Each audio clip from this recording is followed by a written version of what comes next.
შემეცნებითი გასართობი რადიო შოუ შუა დღე მედ FM-ზე.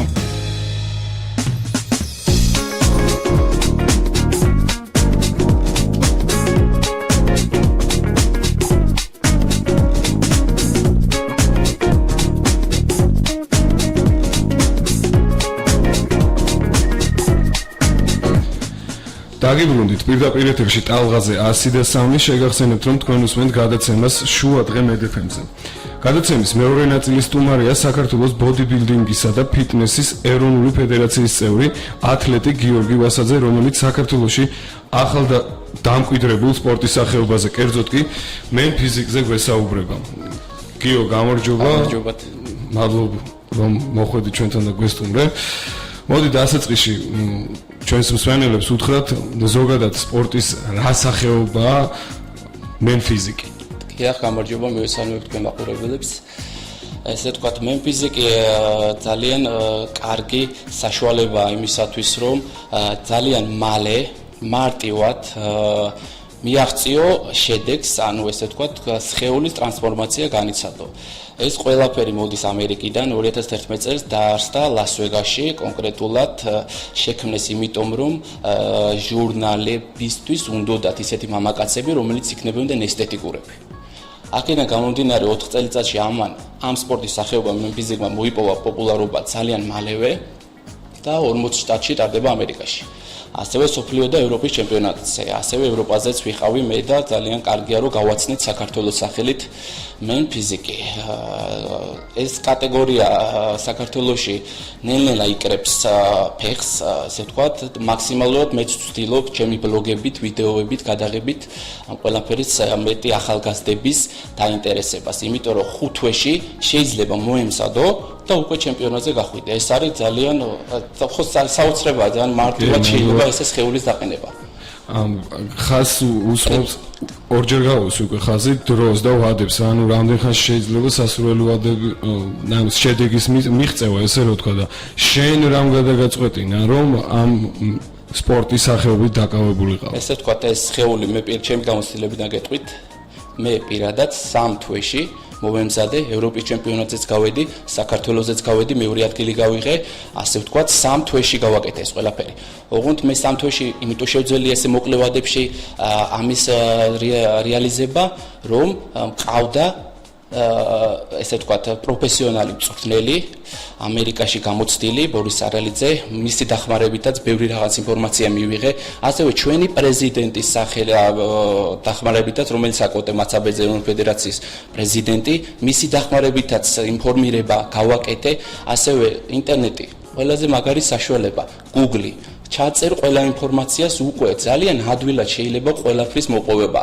ის ამინომჟავები, კვებასთან დაკავშირებით, სპორტულ კვებასთან დაკავშირებით, ეს ყველაფერი უკვე დაიგეგმა, ჩემი როგორ უნდა მიმეღო და 3 თვეში უკვე ჩემი სხეული იყო მზად და შემომთავაზა კოტე მაცაბეძე ეროვნული ფედერაციის პრეზიდენტმა ევროპაზე გასვლა და ასევე საქართველოსაც გასვლა. მაგას შევეხებით აუცილებლად, მაგრამ ჯერ იმაზე მიპასუხე, რამ გადაგაწყვეტინა. ესე იგი, ძალიან კურიოზულად დაიწყო ჩემი აქ მოღვაწეობა. ჩვეულებრივად როგორც ყოველდღე ვარჯიში ტრენაჟორებზე, ესე ვთქვათ, და ეს დამსახურება არის ჩემი მეგობრის ბექასი. ნამდვილად ეს კურიოზულად დაიწყო, მითხრა რომ ძალიან პოპულარობით სარგებლობსო და მოდით სადეო. მეც ხევცებ მენ ფიზიკი არც მე არ ვიცოდი თავის დროზე რა არის ეს კატეგორია. კი ბატონო, ეს არის ხო და ხო თავიდან ისე მოეკიდი ამ საქმეს. ნუ მიდიო, შენ შეძლებ, იმიტომ გააქვს მაგის ყველანაირი კონდიციები, პროპორციებსაც მე ვისაუბრებ, როგორ უნდა პროპორციებით ბლობდე და ასევე Google-ში ჩავწერე მე ფიზიკი რა იყო, როგორ დაარსდა, რატო შემოიღეს, რატო არის პოპულარული და როგორ მარტივად შეიძლება იმ სხეულის დაყენება. აი ესე კურიოზულად ჩემი მეგობრის დამსახურებით მივედი ამ სპორტში. მე ასე ვთქვათ, პრეზიდენტმა შემომთავაზა გამოსვლა და შანსის რეალიზება მოვახდინე და არ გაუშვეს შანსი. მოდი ჩვენს რადიოს უნელ შევახსენებ, რომ შენ ხარ პირველი ქართველი, ვინც საქართველოს ბოდიბილდინგისა და ფიტნესის ეროვნული ფედერაციის სახელით მიიღე მონაწილეობა ევროპის ჩემპიონატზე ბარსელონაში. მოგვიყევი ამ ჩემპიონატის შესახებ, რა გამოცდილება შეგმატა და ზოგადად როგორი შთაბეჭდილებები გავა? ბატონო, ვისაუბრებ ესე იგი მათ დონეზე და ჩვენ დონეზე. ჩვენი დონე მათ არ ჩამორჩება არანაირად. ანუ არ ეგონოთ, რომ საქართველოს მათზე ნაკლებია სხეული და გენეტიკით. აიჭვე არ გვეპარება ამაში არტალობთ არა. ანუ აქ რაში არის განსხვავებები? ეს მოკლედ რო შევეხო ამ თემას. ესე ვთქვათ, ის სპორტსმენები, რომელიც გამოდიან, უფრო კარგი შედეგი რო გვაჩვენოს მომავლისთვის საუბრობ. ის სპორტსმენები, რომელიც გამოდიან ევროპის ჩემპიონატზე, არიან, ესე ვთქვათ, კარგად უზრუნველყოფილი სპონსორებისგან. ეს არის პირველი კრიტერიუმი. ხარჯებს, წასვლის ხარჯებს, სასტუმროს ხარჯებს, კვების ხარჯებს, სპორტულ დანამატებს, даже უზრუნველყოფენ ძალიან საინტერესოა ეს ამ თემაში რომ შევეხო. ანუ ქათმის ფილეებს კვირაში 3-4 კილოგრამს აძლევენ იმ სპორტსმენებს, რომ ასე ვთქვათ, მოემზადონ კარგად და ეს მათ ბიზნესმენებისთვისაც ძალიან მონგებიანი მარკეტინგია, იმიტომ რომ ეს სპორტსმენები არიან ტოპ, ანუ ასე ვთქვათ, ატლეტები, მისი საშუალებით, ესე ვთქვათ, ხდება, ასე ვთქვათ, პიარი, ჯანსაღი პიარი, რომელიც არის, ასე ვთქვათ, წარმოუდგენის სახის. იმიტომ ამათ ისეთი სხეულები აქვს, რაც მენფიზიკის და საერთოდ ბოდიბილდერებს, ან მენფიზიკს გამოყო კონკრეტულად, ისეთი სხეული აქვს, მე რომ ბუღალტერი ვიყო და ნებისმიერი მომუშავე, რომელიც ზის კანზე, ჟურნალი რომ გადავშალო და ვნახო ამ კატეგორიის სხეულის ადამიანი დიდი სიამონებით ეგრევე ავიღებ აბონემენტს და მივალ დარბაზში, იმიტომ რომ მეც მინდა ესეთ სხეული მქონდეს. ეს არის განსხვავება ჩვენ შორის და გამოცდილებებს რაც შეეხება. ჩვენ გავედით, ესე ვთქვათ, ევროპაზე, ეს იყო გამოცდილება, ძალიან დიდი გამოცდილება მივიღეთ. პირველი შემთხვევა. კი ბატონო, პირველი შემთხვევა მენფიზიკი გავიტანეთ საქართველოსდან, ევროპას გავაცანეთ. რამდენი სპორტსმენი იყავთ? 3 სპორტსმენი, ერთი იყო კლასიკური ბოდიბილდინგში და მე ერთი იყო კიდე კლასიკურ ბოდიბილდინგში და მენფიზიკში ვიყავით კიდე. ესე ვთქვათ და ასე ვთქვათ, ჩვენი პირველი დასაწყისია ეს, მაგრამ უკვე შემდეგ ევროპის ჩემპიონატზე პირობა ვდებ თუ ყველანაირად ქართველები კარგად და ყურადღებით მოვეკიდებით ჩვენ სპორტსმენებს, რომელზეც დიდი განვითარება დევს ამ სპორტში, ფიტნესში, ძალიან დიდი განვითარება, გვერდში დაგვიდგებიან ძალიან დიდ შედეგს ვანახებთ საზოგადოებას პირდებით ამაზე, იმიტომ რომ მათი დახმარების გარეშე ჩვენ ცოტა რთული გზა იქნება გასავლე. ამიტომ უნდა იყო ჩაღონ და გვერდში დაგვიდგენ. ეს პირველი თემა მინდოდა რომ მეთქვა, ანუ ესე ვთქვათ, მათთვისაც უკეთესია. ჯანსაღი ადამიანზე რომ გააკეთებ ამ ყველაფერს, ამის საშუალებით მათთვისაც მოგებიან ვარიანტია. გიო, წერა შენ ახსენე კვება, ესე რომ ვთქვა და რამდენადაც ვიცი, ზოგადად ყველაფერში და განსაკუთრებით ამ სპორტში ძალიან დიდი მნიშვნელობა აქვს კვებას, ესე რომ ვთქვა რა. რაიმე სპეციალურ საკვებ რაციონის შედგენაზეა საუბარი. ანუ ესე რომ ვთქვათ, რა შევეხოთ ერთბაშად ამ კვების. საზოგადოებას მარტივად ახლა გავუსაზღვრავ როგორ უნდა იკვებონ? ვეტყვი დადებითად, რა შეიძლება ჭამონ და რა არა. ახლა უკვე მარტივად რო გაიგოს საზოგადოება, ახლა ზოგი უსმენს, ახალგაზრდა უსმენს, ცოტა ხანში შესული ადამიანი უსმენს და რო გაიგოს და მოკლე ამ დროში როგორც მოვახერხეთ ძალიან რთულად შესასრულებელია. არ არის ძალიან რთულად შესასრულებელი. ესე იგი პირველი ვეტყვი ხა სტადიებს, როგორ ჩვენთვის ქართველებისთვის მაინც. როგორ უნდა გააკეთოს? ახლა უკვე ესე ვთქვათ, პირველი რაც უნდა გააკეთოს, გადადგას ნაბიჯი და მივიდეს დარბაზში. ნახოს ისეთი მწვრთნელი ხაზს გაუღებ, ისეთი მწვრთნელი რომელიც მის ხასიათს მოერგება და ყველანაირად გაუგებენ ერთმანეთს. თუ ერთმანეთს გაუგებენ, მას იმხელა мотиваცია ექნება თვითონ იმ სპორტსმენს, ქართველია ეს თუ არა აქვს მნიშვნელობა, ისეთ შედეგს ანახებს სამთვეში, აი თვითონაც შოქში ჩავარდება, აი დილას რო ადგება, სარკეში ჩახედვა, არ უნდა კომპლექს არ უნდა უღრიდეს, ჩემი აზრით უგანით. ამიტომ აქედან გამომდინარე, ესე ვთქვათ, თუ უნდა ადამიანს უფრო ახალგაზრდად გამოიყურებოდეს და ენერგიით სავსე იყოს, უნდა მივიდეს დარბაზში, ნახოს ისეთი ხასიათის მწვრთნელი, რომელიც ესე ვთქვათ, მოარგებს ამ ყველაფერს. ეხლა კიდე კვებაზე როგორ უნდა გააკეთო. ესე ვთქვათ, საქართველოს პატარა ქვეყანაა, ეკონომიურად, ასე ვთქვათ, დონეზე ვართ, ჯერჯერობით, იმედია კარგად იქნება ყველაფერი მომავალში. ესე იგი რა უნდა გააკეთოს? ეს ხარჯი ვისაც ახლა მაგალითად 500 ლარი აქვს შემოსავალი. კონკრეტულად რო ვისაუბროთ, უნდა იცოდეს საზოგადოება. მე პირადად ესეთი სპორტსმენი, რომელიც ევროპაზე და საქართველოსზე ვიყავი და კარგი შედეგი ვაჩვენეთ პირველ ეტაპზე. ესე ვთქვათ, მე დღეში მაქსიმუმ 5 ლარი დღეში ყოფნის იმისათვის, რომ ასე ვთქვათ, ჩემი სხეულიც ვაშენო, ენერგიას მქონდეს, ვიმუშაო კიდევაც და მოდი გითხარი. კი ბატონო, ესე რა უნდა გააკეთო? 5 ლარი რაში ყოფნის? 150 ლარი გამოდის თვეში. ეხლა უყურე. ანუ არ დაუტოვებ იმას არგუმენტს, რომ ვინ იტყვის, რომ ხარჯი საშუალება არ მაქვს, ესე როგორ ვიყო ბოდიბილდერები, იცი როგორ იყובები, სადამ აქ მაგის აიყურე ხას გავუსდებ ფაქტით არგუმენტს წარმოუდგენ. ბრინჯი ლარდახევარი ხის. ლარის ბრინჯი არის სადღაც 9 კილომდე მეტი დაჟე, ესე თქვათ. ფილე, ქათმის ფილე, ბიოს ქათმები არის და შეუძლია იყიდო 8 ლარიხის კილოგრამი. ესე თქვათ 4 ლარის რომ იყიდონ ფილე, 4 ლარის გამოდის სადღაც 9 კილო მოუვათ, სადღაც 9 კილო 500 გრამი ბრინჯი გამოდის მაგალითად 500 გრამი, ხა რა უნდა ქნა. ეს მოხარშონ და 100 გრამი, 100 გრამი ფილე და მაგალითად 70 გრამი ბრინჯი. ეს მიიღება გააკეთონ 5 დღის განმავლობაში. სამი თვის მანძილზე მხოლოდ ქათმის ფილე და ბრინჯი უნდა იყოს. ერთი კვირა სიტყვაზე, როგორ ჩერადავანია შეიძლება გაკეთდეს. ერთი კვირა ბრინჯი შევანაცვლოთ, ერთი კვირა ბრინჯით ვიყოთ, შემდეგ კვირას გავაკეთოთ იმით, ციციბურით. შემდეგ კვირას მაგალითად გავაკეთოთ მოხარშული კარტოფილით, მაგრამ ის 2-ზე მეტი არ გვინდა, იმიტომ რომ მაინც რთული, ასე ვთქვათ, სახამებელია და მაინც ასე თუ ისე ორგანიზმი არ, მაგრამ დაწყებისთვის ეს ეტაპები უნდა გაიარონ. ეხლა რა შეიძლება საზოგადოებას შეიძლება ესეთ კითხვა დაესხან, ხილი არ მინდა, სალათები არ მინდა. თუ საშუალება გაქვთ, გინდა რა თქმა უნდა, მაგრამ მე ვთქვი, ჩემი მაგალი ყოველდღიური დღე ესე მართლა ესე ვიყვებები და მე ვქნის ხეულს, ესე ვთქვა, ჯამთელი ვარ, კარგად გამოვიყურები, ენერგიით სავსე ვარ, მუშაობ და ვარჯიშობ და შედეგებს ვაჩვენებ. ესე ვთქვათ, ანუ თქვენ შეგიძლიათ, ნუ გეგონებათ, რომ ერთ დეგევ საჭმელს თუ შეჭამთ, რაღაცა ის მოხდება. უნდა ერთ კვირაში რომ ცვალოთ ეს საჭმელები, მაგალითად მეორე კვირა ჩაუნაცვლოთ თევზი იმდენი არ მოვა, მაგრამ ყოველ შემთხვევაში რაც მოვა, აღონდ 80 გრამს დაუღებ და ეხლა კიდე ერთი რაღაც მინდა გავიგე, ხილი და ბოსტნეული.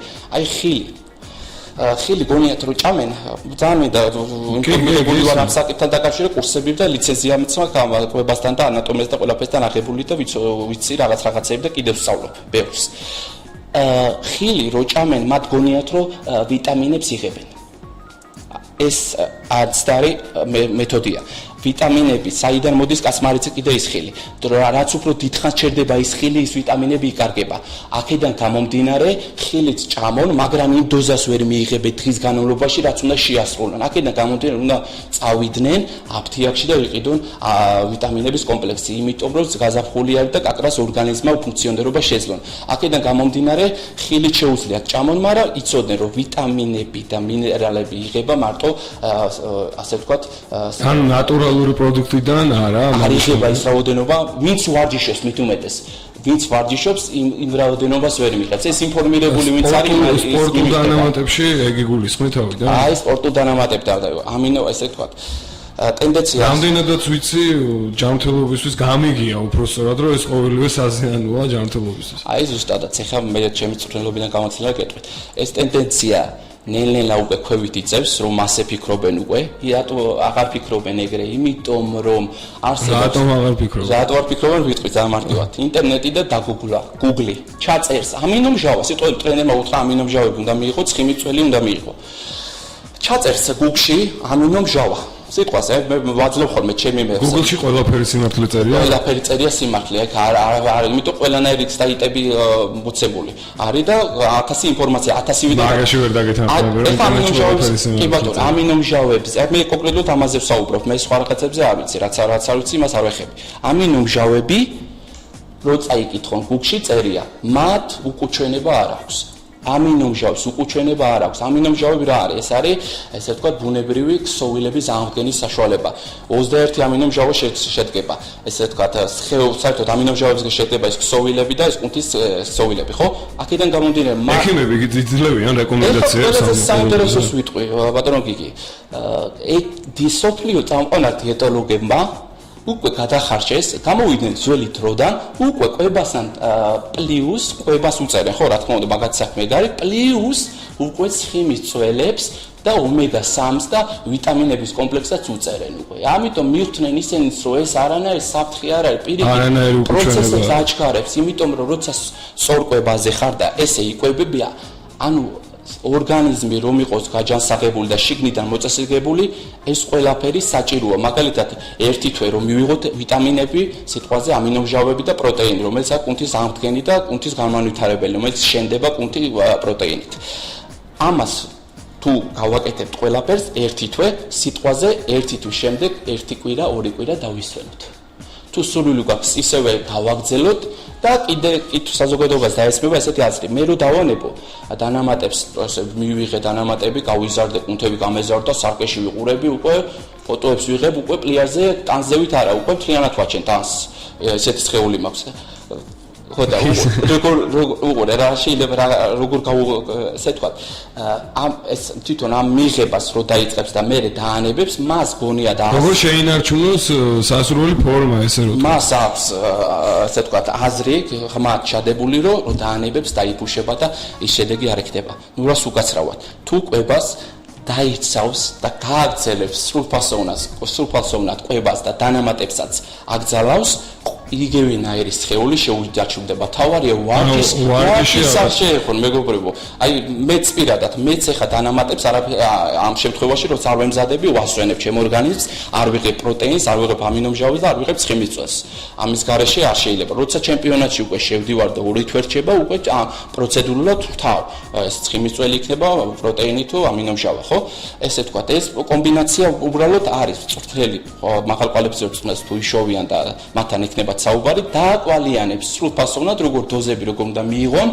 და სასურველ შედეგს მიაღწევენ დამიჯერეთ ამინომჟავა ეხლა საზოგადოებას თუ გაუჩნდება კითხვა ამასთან დაკავშირებით გუგლში ჩაწეროს ამინომჟავა გაეცნოს დადებით და უარყოფით ფუნქციები არ ესაჭიროება არა აქვს უარყოფით ჩემი გამოსილება გეუბნებით იო მოდი უკვე შენ პირადზე გადავიდეთ ესე რომ ვთქვათ რა მიზნები გაქვს და რა სამომავლო გეგმები საზღვარგარეთ თუ არ ვწდები ვარჯიშის გაგრძელებას და ირანში ეხლა ჩემპიონატი გვაქვს ირანში ოქტომბერში ვემზადებით ყველაფერი კარგად იქნება ესე ვთქვათ მომზადება სტადიაში შევალთ როცა დარჩება 2 თვე ნახევარი სტადიაში შევალთ ვარჯიშის ესე ვთქვათ ძალიან კარგი ტურია ჯო ვეიდერის სახელობისაა რომელიც ჩვენი ფედერაციის მოდემაცებების ხელმძღვანელობით მივემგზავრებით ძალიან პრესტიჟული ტურნირია და ჩვენს საქართველოს წარმოჩენას ამ სპორტში მაქსიმალურად ვეცდებით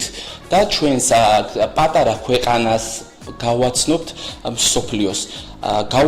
სოფლიოს უფრო მარტივად თუ ყურადღების ცენტრში ყურადღებით მოეკიდებიან ქართველი ბიზნესმენები დიდი კომპანიები და გვერდში დაგვიდგებიან ყველაფერი კარგად იქნება დამიჯერეთ აი ეს მინდოდა რომ მეთქვა იმიტომ რომ აქედან გამომდინარე სპორტი არის ყველაფერი დამოკიდებული რეჟიმზე, კვებაზე და მგზავრობაზე, ტურნირებზე, ხო?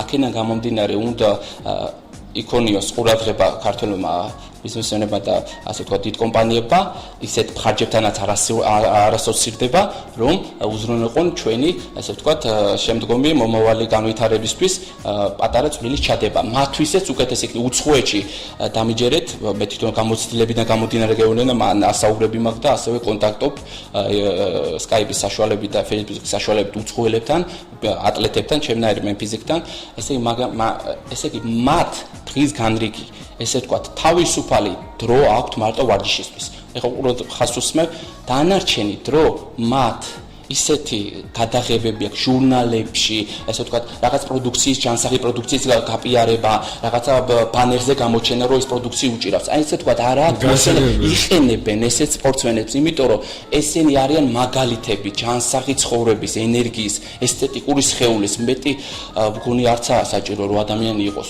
ენერგია აქვს, ჯანსაღია ჯანსაღ სხეულში, ჯანსაღი სული. აი ზუსტადაც ეგ არის. გეო, გადაცემა დასასრულისკენ მიდის. რა ვიცი, არაჩვეულებრივი რჩევები და ერთ სემინართან დაკავშირებით, ეხლა მე როგორც წვრთნელი და ასე ვთქვათ, ბლოგერი მაი ვიდეოზე და Facebook-ის საშუალებით და YouTube-ის საშუალებით შეგიძლიათ დამამატოთ გიორგი ვასაძით და ყველანაირ თქვენ კითხვებს სრულიად უსასყიდლოდ გაგცემთ და დაგეხმარებით, იმიტომ რომ ჩვენ ერთი ქვეყანა ვართ და აქედან გამომდინარე მაქსიმალურად უნდა ვიყოთ ჯანსაღი საზოგადოება. ჯანსაღი საზოგადოება თუ არ იქნება, აი მოწოდებებს ხომ არ გააკეთებთ ზუსტად სემინარები, როცა დაიწყება სწავლის პროცესი, ახლა სექტემბრიდან როცა იწყება, მე ლექტორებთან შეხვედრებზე დანიშნული რაღაცები, სადაც ახალ საზოგადოებას, ახალგაზრდა საზოგადოებას კონფერენციის დარბაზებში ჩავატარებ სემინარებს, როგორ ივარჯიშონ, როგორ სწორიყვება, როგორ დაიცვან, როგორ უნდა ჯანსაღი ყვება, როგორ იმუშაონ, კიდე ისწავლონ და იყვნენ ჯანმრთელები და გაახალგაზრდები და ენერგიით სავსე. ამის ანუ იწყებს სემინარებს და ყურადღებით იყავით საზოგადოება, რომ ასე ვთქვათ, გამომეხმაურეთ და ერთად შევქნათ ეს ჯანსაღი ერი და ჯანსაღი საზოგადოება თქვენი დახმარების გარეშე ეს ყველაფერი არ მოხდება. ჩვენ ერთი ქვეყანა ვართ და მეც ვიქონიებ სპორტის განვითარებისთვის და ჯანსაღი ცხოვრების საზოგადოებისთვის განვითარებისთვის საჯობს. წარმატებებს გისურვებიო, შეგახსენებთ, რომ გადაცემის სტუმარი იყო საქართველოს ბოდიბილდინგისა და ფიტნესის ეროვნული ფედერაციის წევრი ათლეტი გიორგი ვასაძე.